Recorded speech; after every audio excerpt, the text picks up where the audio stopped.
자, 그런 점에서 인플레이션이 그러니까는 데이터도 틀리고 내용, 성격도 다르다 이겁니다. 달라요. 두 번째는 뭐냐면은 무역적자가 상반기 그러니까 이 무역적자액이 얼마 전에 이제 뉴스 나왔죠. 상반기 무역적자액이 사상 최대다. 사상 최대다 이런 얘기 나왔잖아요. 뭐 상반기 기준으로 일단 최대고 하반기는 아직 집계가 안 됐는데 하반기는 상반기보다 더 커질 걸 전제로 한다면은 하반기도 역대 최대가 될 가능성이 높습니다. 근데 무역적자 이 원인이 단기에 해소될 가능성이 없어요. 근데 우리나라는 외환위기 터지고 나서 무역적자가 완전하게 해소가 돼버립니다. 우리나라는 무역 흑자 국가로 완전히 전환되지죠. 외환위기 이후에. 근데 지금 무역적자 원인은 뭔가 한번 생각해 보세요. 일단 수출이 많이 줄어들고 있어요. 빠르게요. 그동안에 우리가 10%대, 20%대, 보통 20%대 막 이렇게 수출액 증가율을 하다가 6월 달에 5% 뚝 떨어졌잖아요. 수출액 증가율이요. 그것도 석유 제품에 그러니까 끌어올린 부분입니다. 유가가 많이 올라가니까는 석유를 정제를 해가지고 오일을 정제해가지고 파는 가격도 올라갈 수밖에 없잖아요. 수출 물량이 많이 증가한 게 아니라 수입에서 가격 증가로 인해서 그나마 한 5.4%가 올라갔던 거예요. 6월 달에요. 근데 어쨌든 간에 굉장히 급감하고 있죠. 수출액이요. 그 이유가 뭡니까요? 세계 경제 침체지요. 세계 경제 침체예요. 그렇죠? 무역이라는 것은 우리나라가 수출한다는 얘기는 다른 나라에서 수입을 해가야 되는 건데 다른 나라가 경제가 안 좋아지게 되면은 그만큼 수입이 둔화될 수밖에 없잖아요. 그러니까 우리나라 수출이 타격을 보죠. 두 번째는 뭡니까요? 이 세계 경제 침체의 원인은 이제 전쟁 장기화잖아요. 전쟁 장기화. 그렇죠? 그리고 이제 고유가로 인해 가지고 어떻게 되는 겁니까요? 우리가 수입이 급증했잖아요. 그렇죠? 석유 관련 이 수입액이 급증했잖아요. 그래서 수입이 증가하고 수출이 떨어지니까 무역이 적자가 되지죠. 그렇죠? 이런 게 원인이잖아요. 이런 게 원인이에요. 근데 외환위기 때는 뒤에서 보겠지만은 환율 문제가 컸었어요. 그래서 환율이 그러니까 우리가 크게 변하면서 우리가 무역 흑자 국가로 이제 완전히 전환돼 버립니다. 거기다가 무역 적자 원인이 그러니까 우리가 지금 원인을 생각해 보면은 해소될 가능성이 있냐 이거예요. 여러분들 러시아 제재가 여러분들 이 풀릴 가능성이 있습니까? 사실 러시아 제재는 2014년부터 진행돼 왔던 거잖아요. 이번에 그러니까 더 강화된 거고. 예? 만약에 휴전을 하더라도 내년도라든가 올해 하반기에 그러니까 휴전을 하더라도 우크라이나에서 휴전할 가능성도 별로 안 보이지만은 휴전을 하더라도 러시아에 대한 제재를 미국과 서방이 중단할 것 같냐고요. 안 하잖아요. 안 할 가능성이 더 높잖아요. 그렇죠? 그렇게 되게 되면은 고유가 지속 가능성이 여전히 있는 거잖아요. 그렇죠? 고유가 지속 가능성이. 거기다가 이제 본 게임이 남았잖아요. 이게 기본적으로 최근에 생기는 인플레이션이라든가 세계 경제 침체가 뭐 때문이었었어요? 패권주의 충돌이잖아요. 예? 근데 본 게임은 뭡니까? 중국하고 충돌이잖아요. 미국과 중국과의 충돌이잖아요. 예? 이제 러시아하고 만약에 이제 그러니까 우리가 미국에 있는 엘리트들도 하는 얘기가 그 얘기 아니에요. 러시아에다가 지금 힘 뺄 때가 아니다. 중국을 지금 가야 되는데, 예? 이런 얘기 하고 있잖아요. 그렇죠? 중국하고 본 게임이 남아있잖아요. 충돌이요. 예? 그렇죠? 그러니까 뭐, 대만, 타이완에서 뭐 전쟁, 뭐 이런 얘기를 그러니까 하고 앉아있는 거고, 예? 전쟁 가능성 이런 것들을요. 그럼 여기에 지금 뭐냐면 지금 이 미국의 전 국방장관이 중국이 대만을 그러니까 타이완을 그러니까 침공했을 때, 전쟁을 일으켰을 때, 한국군도 그러니까는 거기에 그러니까 우리가 참여할 수밖에 없다. 뭐 이런 식의 발언을 하고 앉았잖아요. 여러분들, 미국하고 중국이 충돌할 때 충돌 가능성이 있는 것은 어디입니까? 바다 쪽입니다. 바다 쪽 내려오는 쪽이요.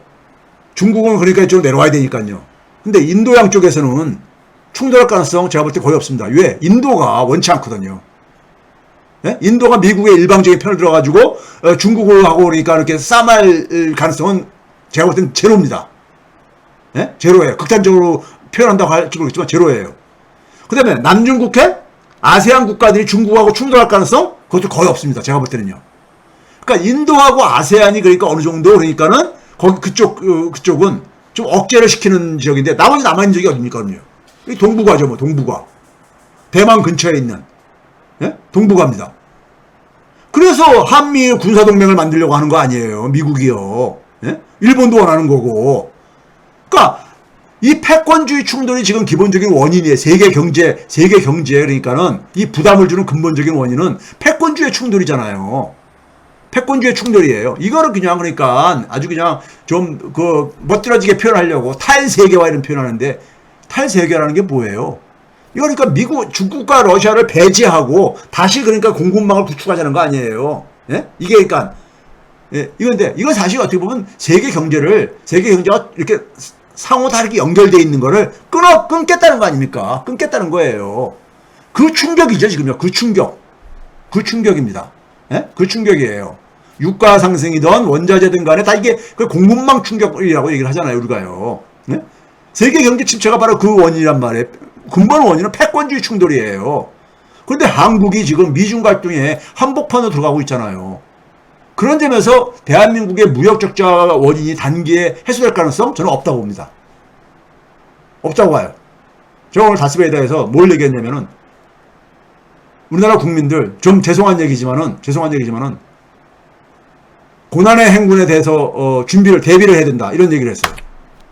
자, 상반기 무역 적자가 역대 최대 기록을 넘었다 이런 얘기 여러분들 뉴스 많이 들었을 거예요. 근데 무역 적자가 외환위기 때하고 원인이 다르다 이거예요. 외환위기 때하고 원인이 다르다 이거예요. 무역 적자가 커지다 보니까는 어떤 일이 생기겠습니까요? 외환 보유액이 줄어들죠. 그 자체로도요. 거기다가 뭐냐면은 한국이 무역을 가지고 먹고 사는 나라인데 먹고 사는 나라 보니까는 당연히 어떻게 되겠습니까? 외국인들이 그러니까 한국 경제를 불안하게 보죠. 외국인 자금들이 떠나죠. 주식시장에서 많이 떠났죠. 예? 한 20조 원 가깝게가 상반기에 일단 이탈을 했잖아요. 그러니까 환율이 오르죠. 환율이 오르니까 그 방어하기 위해서 그러니까는 달러를 쓰면서 외환 보유가 줄어들죠. 빠르게 줄어들었습니다. 5월달, 6월달에 235억 달러 줄어들었으니까요. 조선일보에서 심지어 뭐냐면 IMF가 만드는 기준 밑으로 떨어졌다. 이런 얘기까지 하고 있잖아요. 환율 방어에 총탄 소진 중 이런 표현까지 했잖아요. 외환위기 때 당시의 주범은요. 경상수지 적자였었습니다. 경상수지 적자요. 지난번에 여러 번 얘기했죠. 경상수지 적자였었습니다. 모든 금융기의 원인은 경상수지 적자라고 얘기를 했잖아요. 경상수지의 많은 부분을 차지하는 것이 무역수지라고 얘기를 했고요. 지난 방송에서 얘기를 했잖아요. 그렇죠? 이 경상수지 적자가 생겼던 것이고 이 경상수지의 원인은 무역수지라고 했단 말이에요. 이 무역수지의 핵심이 뭐였었느냐? 대일무역적자입니다. 대일무역적자예요. 이 그러니까 이 주황색 색깔이 이게 일본에 대한 무역적자예요. 파란색이 전체 무역적자고요. 일본 무역적자가 주로 끌어내렸잖아요. 외환위기 전까지요. 대일무역적자가 우리나라 만성적인 무역적자의 원인이었습니다.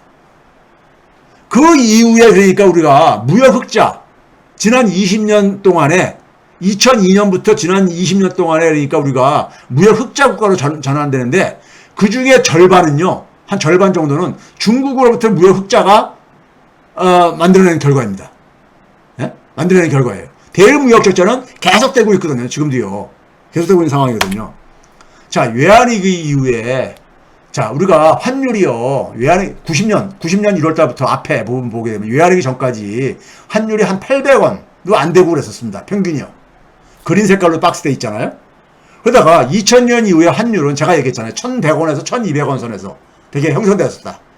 1100, 1200원. 최근까지 보게 되면. 최근에 1300원 올라갔지만은, 그러다 보니까 전부 다 긴장들 하고 있는 거지만은, 1100원에서 1200원 사이를 되게 구간을 형성을 해왔었어요. 지난 20년 넘게요. 외환위기 이후에요.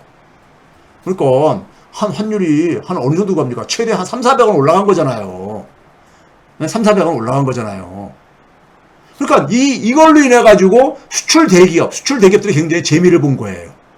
수출 대기업들이. 예?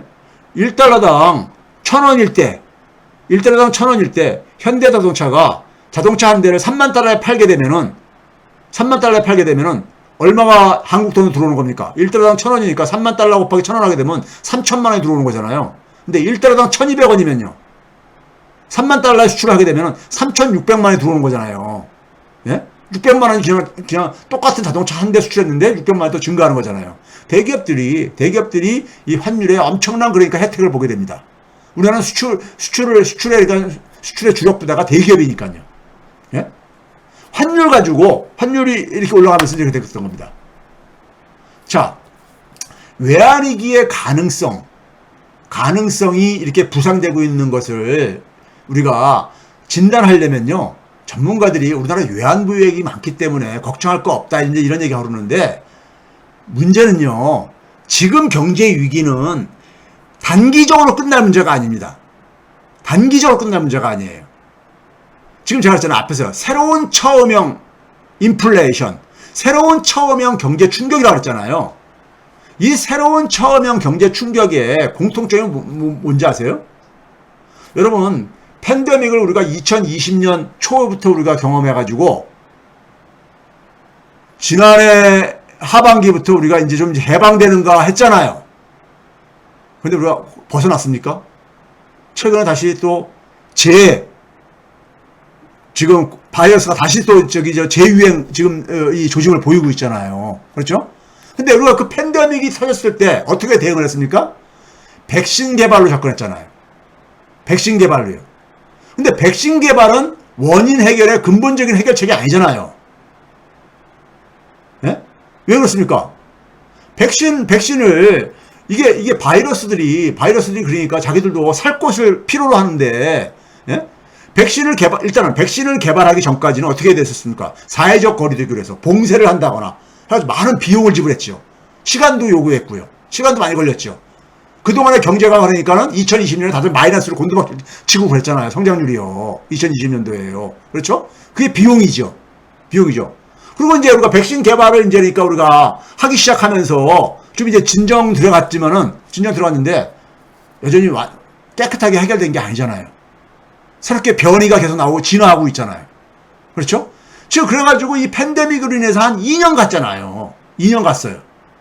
그러면은 그 이후에 팬데믹이 이제 끝나는가 보다 했더니만은 또 새로운 처음형 충격이 생겼죠. 그게 바로 뭐예요? 패권주의 충돌이요. 패권주의 충돌이 이게 몇 년 갈 것 같습니까? 제가 볼 때 이거 몇 년 갈지 모르겠습니다. 러시아하고 가는 게 지금 올해 2월달에 시작했어요. 이게 지금 올해까지는 유가가 끌고 갈 것이고 올해 하반기부터는 곡물 가격이 또 이제 뛰어가지고 IMF 이런 데서 내년도 경제가 더 나쁠 거라고 얘기를 하고 있잖아요. 올해보다도요. 적어도 내년까지는 이 우크라이나 전쟁이 영향이 갈 거 아닙니까? 네? 그럼 거기에 이제 그러니까 우리가 만약에 미국이나 서방이 적응을 해.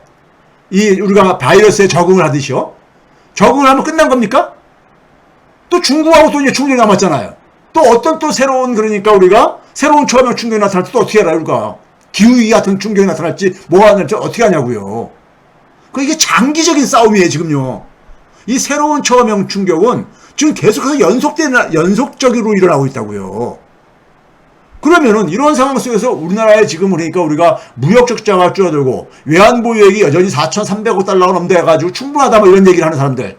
외환보유액이 이게 우리가 97년도에는 예? 짧은 시간 내에 갑자기 우리가 이게 펑 터졌지만은 지금은 그러니까는 외환보유액이 이게 앞으로 그러니까 이게 장기화되게 되면은 외환보유액도 계속 줄어들 갈 거 아닙니까? 외국인 자금 유출도 그렇고요. 예? 이 장기전에 우리가 대응할 능력이 있냐 이거예요. 장기전에 우리가 대응할 적이 없으면은 위기라는 것을, 외환위기라는 것을 어떻게 우리가 배제할 수 있어요? 어떻게 배제할 수 있냐고요? 예? 원인을 해결할 수 있는 길이 안 보인다면은. 예? 그렇죠? 자, 근본적으로 여기 내용들은 뒤에서 제가 시간이 많이 오늘 좀 가겠습니다. 먼저 우리가 한번 봅시다. 우리가 지금 이 무역 적자, 그 다음에 우리가 지금 외환보유액 감소 뭐 이런 것들이 외국인 투자자금 이탈 이런 것들이 생기는 게 아까 얘기했듯이 무역 적자가 왜 생긴다 했었어요? 세계 경제 침체, 전쟁 장기화로 세계 경제 침체 이거였었잖아요. 예? 그 다음에 이제 뭐냐면 우리가 유가 급등 뭐 이런 거 있었잖아요. 예? 근데 세계 경제 한번 봅시다. IMF의 이 수장이죠. 예? IMF 수장인, 예? IMF 총재가 뭐라고 했습니까요? She cannot rule out possible global recession. 글로벌 전 세계의 경제 침체를 그러니까 가능성을 배제할 수 없다. 이런 얘기하면서 2022년도에는 2022년보다 2020년이 더 어려울 것이다. 내년이 더 어려울 것이라고 얘기하고 있잖아요. 세계 경제가. 지금요. 그렇죠? 자, 이게 뭐냐면요. 경제정책 불확실성 지수를 이 계산을 해가지고 발표하는 미국의 기관이 있습니다. 근데 여기서 보게 되면은 글로벌 경제정책 불확실성 지수가 지금 최근에 보게 되면은 이게 팬데믹 2020년 3월 달을 제외하면은 가장 높은 수까지 올라와 있는 거예요, 지금요. 가장 높은 수까지 올라와 있어요. 금융위기 때보다 더 높아요. 그래서 그렇게 불확실하다 이겁니다. 불확실하다는 거예요. 자, 그러다 보니까는 무슨 얘기 합니까요? 다음 1년 안에 그러니까는 그러니까 선진국가 경제들이, 주요 경제들이 다 침체에 빠질 것이다. 이런 얘기들이 지금 나오는 거예요. 달러가 그러다 보니까는 달러가 계속 올라가고 있잖아요. 지금보다 달러 가치가 높았을 때가 2002년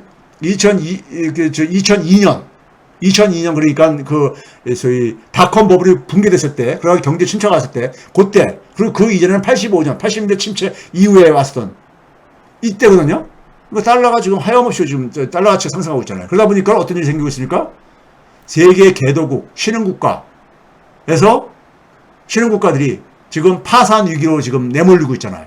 그래서 IMF 총재가 뭐랬습니까요? G20개 국가들이 올 가을에 회담이 있는데 거기서 개도국가나 신흥국가들이 갖고 있는 국가 채무를 탕감해줘야 된다. 그렇지 않으면 파산이 그냥 속출할 거다.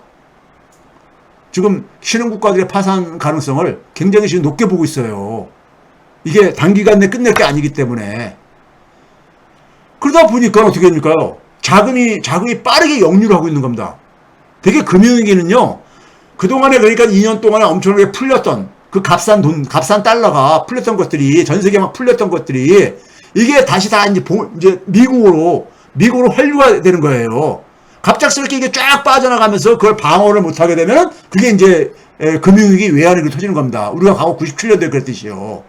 상반기에 이미 그러니까 신흥국가에서 채권 펀드에서 그러니까는 500억 달러가 빠져나갔다는 건데, 이게 뭐냐면은 지난 2005년 이후에 최고라는 거 아니에요.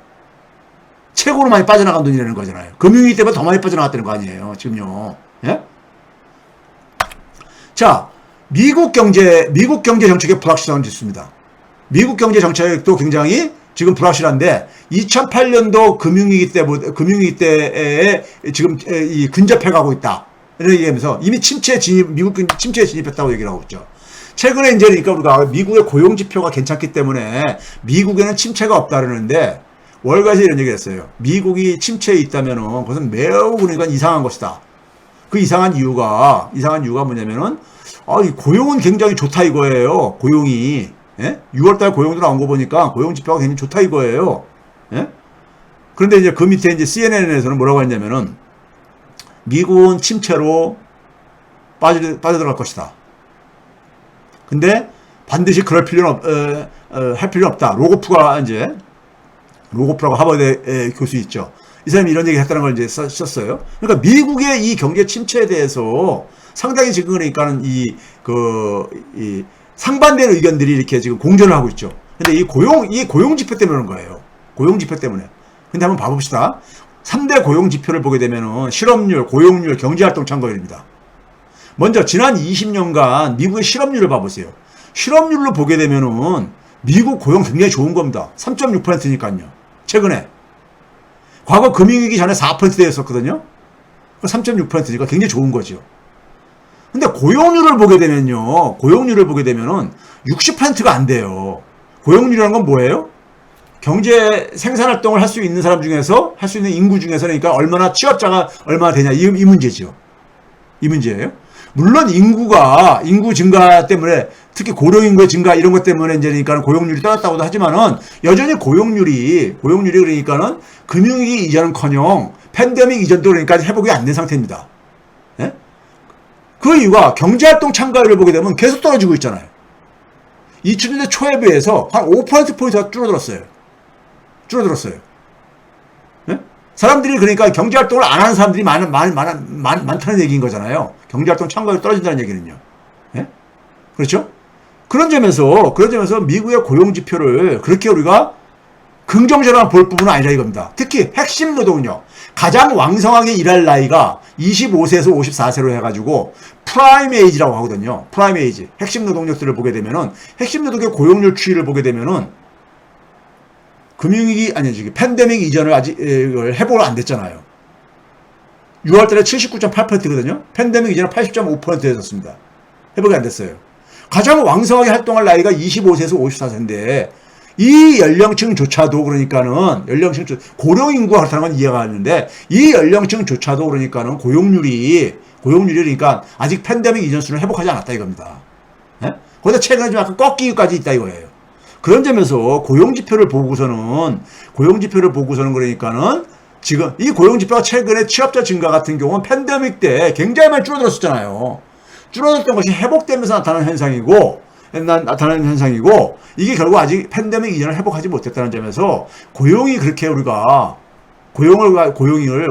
긍정적으로 평가하는 거는 저는 동의하기 힘듭니다. 예? 그런 점에서 미국의 경기 침체는 사실상 이미 진입하고 있다고 저는 보고 있고요. 자, 이거 봐보세요. 최근에 이제 우리가 이 경기 침체를 우리가 판단하는 가장 중요한 하나의 지표 중에 하나가 단기금리하고 장기금리의 그 차이. 그러니까 장기금리가 일반적으로 단기금리보다는 금리가 높을 수밖에 없는 거잖아요. 그런데 그것이 차이가 마이너스가 될 수가 있어요. 역전이 되는 거죠. 단기금리가 장기금리다. 그 지표로 보는 게 2년물 국채 2년물 수익률하고 10년물 수익률인데 이 차이가 최근에 마이너스로 4월 달에 잠깐 3일 동안 마이너스 떨어진 적이 있었는데 그건 3일 전으로 끝났죠. 근데 그러고 나서 그러니까는 게다가 최근에 7월 달 들어와서 계속 마이너스 구간이 지속되고 있죠. 즉 금리는 보게 되면 시장의 금리는 침체로 이미 그러니까 7월 달부터 침체로 일단 이 평가를 하고 있다는 얘기죠. 그게 침체로요. 그렇죠? 그다음에 미국 부동산 시장을 봐보세요. 이게 뭐냐면 하우징 어포더빌리티 인덱스라는 게 뭐냐면은 우리나라에서 많이 쓰고 그래서 아시는 분들도 많을 거예요.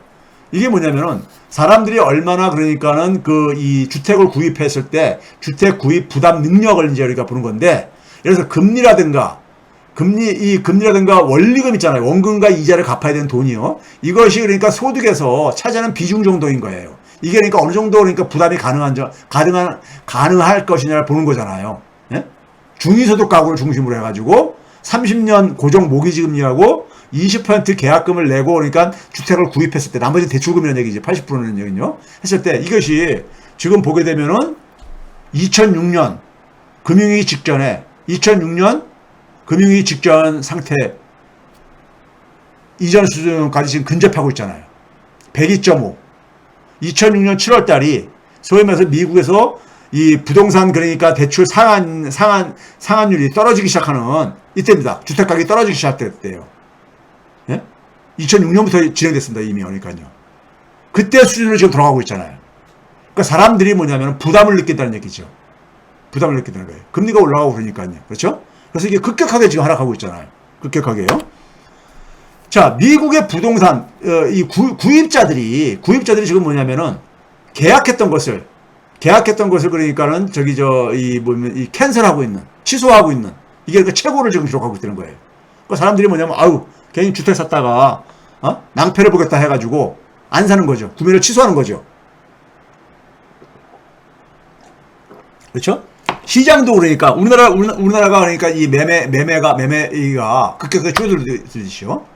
거기다가 뭐냐면 미국에서 10개 주택 시장 중에서 6개가 굉장히 지금 뭐냐면은 하강에 취약하다 이런 기사도 나오고 있는 거고요. 영국하고 미국은요 거의 경제가 정책도 그렇고 동조화돼 있거든요. 동조화돼 있는데 이분 누굽니까? 앤드류 베일리, 영국 영란은행 총재죠. 영란은행 총재요. 이 사람이 뭐라고 했냐면 영국의 모기지 중에서 40% 정도는, 그러니까 주택담보대출을 받는 사람들 중에서 40%는 타격을 입을 것이다. 금리 상승으로. 이런 얘기를 했어요. 예? 40% 이거 엄청난 거잖아요. 예? 그래서 인플레이션하고 이 부동산 시장 안정하고는 같이 같이 양립할 수 없다. 이런 얘기를 그러니까 밑에도 이제 그러니까 얘기를 하고 있는데, 영국에서 이러면요, 대개 미국하고 영국이 거의 지표가 비슷하게 동조화되는 게 있는데, 미국의 상황을 그러니까 우리가 전망할 수 있는 겁니다.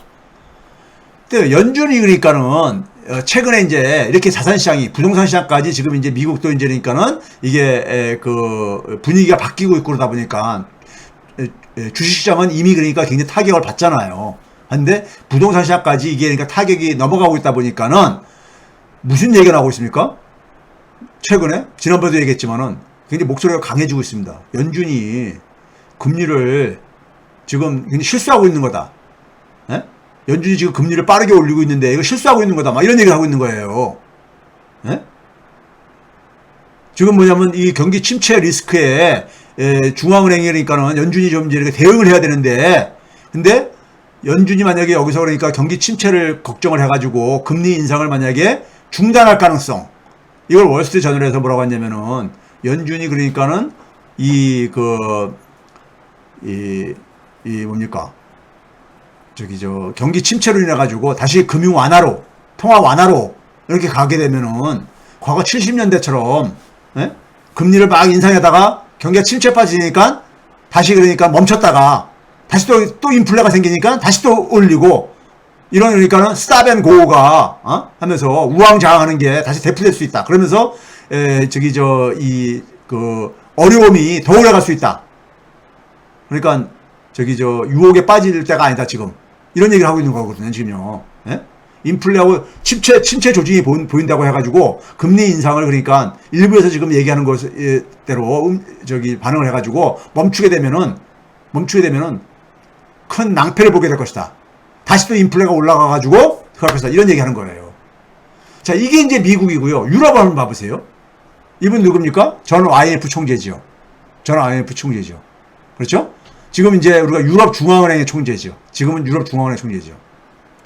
유럽을 대변하는 프랑스 분이죠, 이분이요. 이분이 뭐라고 했냐면 지난번에 제가 얼핏 설명을 했을 거예요. 유로존이 경제 통합을 추구했잖아요. 근데 유럽이 파편화가 되고 있습니다. 여기 뭐라고 합니까? Coordination is needed to avoid reawakening ghost of Eurozone debt crisis. 유로존의 부채 위기, 2010년부터 12년까지 막 겪었었던 유로존 그 부채 위기 있잖아요.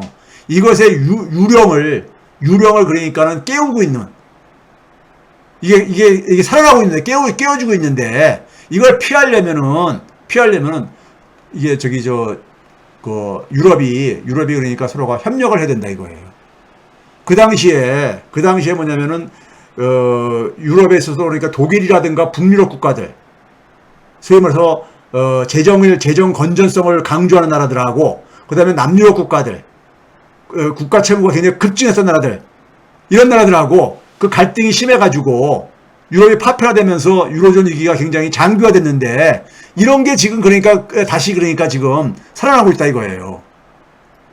지금 뭐냐면 이 통화정책 이방가들과 그다음에 재정정책 이방가들이 개별적인 국가들에 의한 이 개별 국가들의 리스크들을 그러니까 축소하기 위해서 그러니까는 좀 노력할 필요가 있다 이거예요.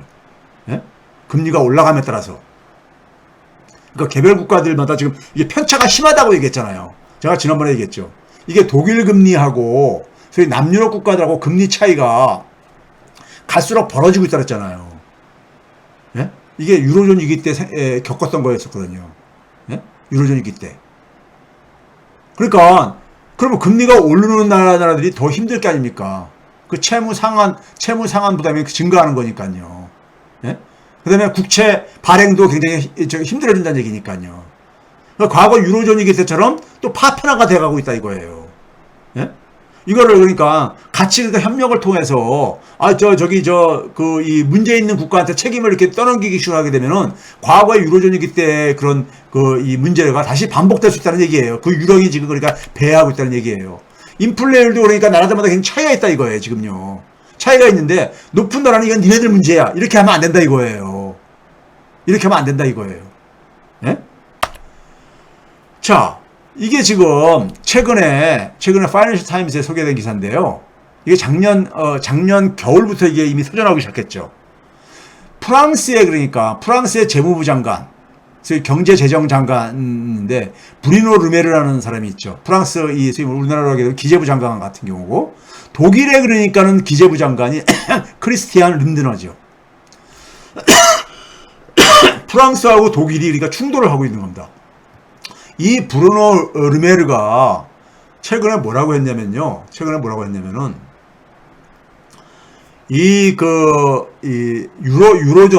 유로존에 그러니까 이 유니온이라는 게 유럽 유니온을 얘기하는 거잖아요. 유럽 이 EU를 그러니까 굉장히 재정 건전성에다가 초점을 맞춰서 그동안에 그랬는데, 이것을 그러니까 좀 이제 손볼 때가 됐다 이거예요. 여기 그래서 기사 내용에 뭐가 돼 있습니까?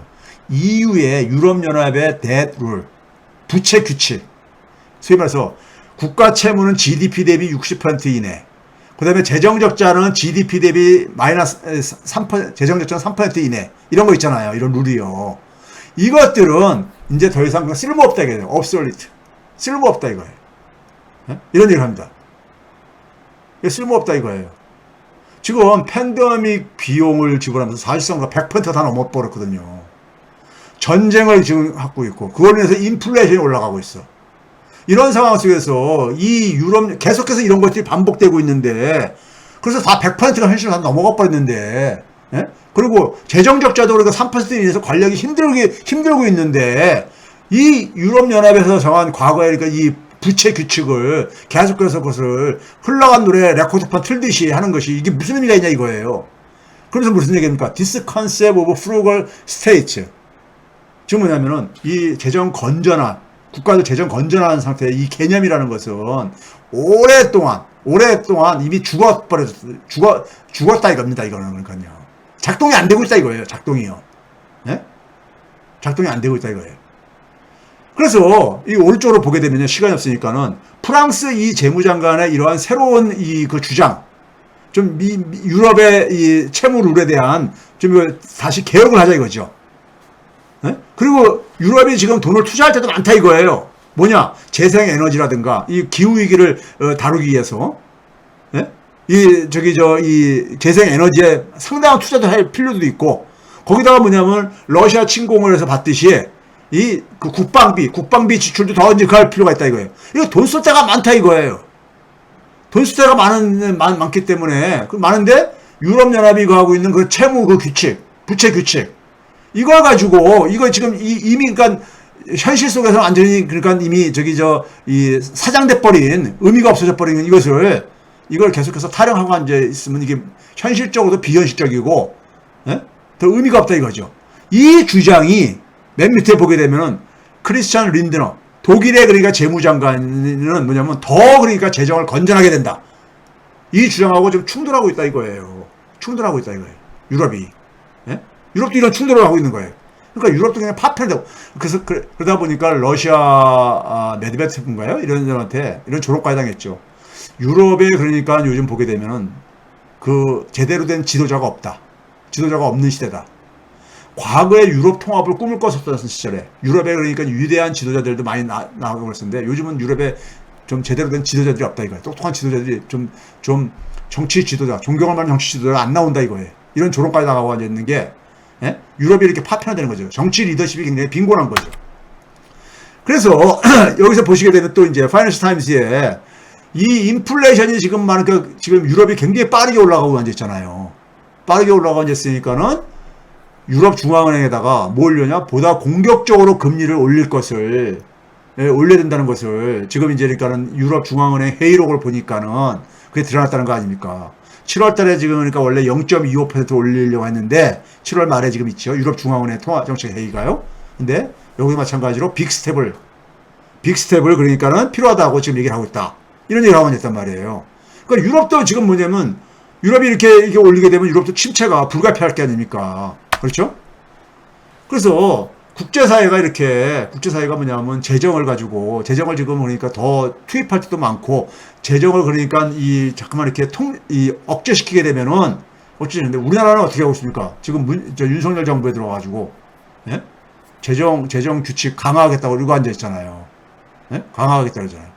지금 뭐냐면, 어드밴스드 앤드 이머징 마켓, 선진국가하고 신흥시장 경제들 같은 경우는 이 부채 지속 가능성을 위한 새로운 그러니까 기준을 그러니까는, 예? 서로가 필요로 하고 있다 이런 얘기를 하고 앉았잖아요. 이게 뭐냐면은 IMF에 3월 달에 나온 그러니까 하나의 저기 글입니다. 브라질의 중앙은행 중앙은행 총재가 쓴 글인데, 예? 이런 이 글을 쓰고 있죠. 그래서 뭐냐면은 이 마스트리트 조약, 유럽 연합에 그러니까 우리가 이 부채 규칙을 만든 게 1992년도 마스트리트 조약인데, 이 30년 전에 이미 그러니까는 이런 비유를 합니다. 산타클라우스가 이미 30년 전에, 예? 그랬던 거, 멈췄던 것들인데, 이게 더군다나 이제 뭐냐면, 그 당시는 굉장히 이자율이 굉장히 하락하는, 아니, 그 이후에 이자율이 굉장히 하락하는 이런 상황 속에서, 이게 이 정도도 그러니까는, 이 정도 부채를 과거에 정한 그러니까 GDP 대비 60% 이내, 재정적자 3% 이내, 이것이 그러니까 당시에는 굉장히 높은 금리에서 그게 이제 그런 기준을 만들었지만은 그 이후에 금리가 굉장히 많이 떨어졌기 때문에 더 이상 그러니까 의미가 없어졌다 이 얘기를, 이거를 유럽 사람들은 많이 하고 앉았습니다. 근데 우리는 지금 유럽연합이 갖고 있는, 유럽연합은 뭐냐면 통화정책을 쓸 수가 없는 나라들이에요. 개별 국가들이. 그건 특수한 나라야 됩니다. 그들 나라에서 그것도 90년대에 그러니까는 금리가 높았을 때 그러니까 만들어 놓은 기준을 가지고 지금 우리나라는 윤석열 정부가 다시 그거를 그러니까는 기준을 만들겠다고 지금 하고 앉아 있는 겁니다.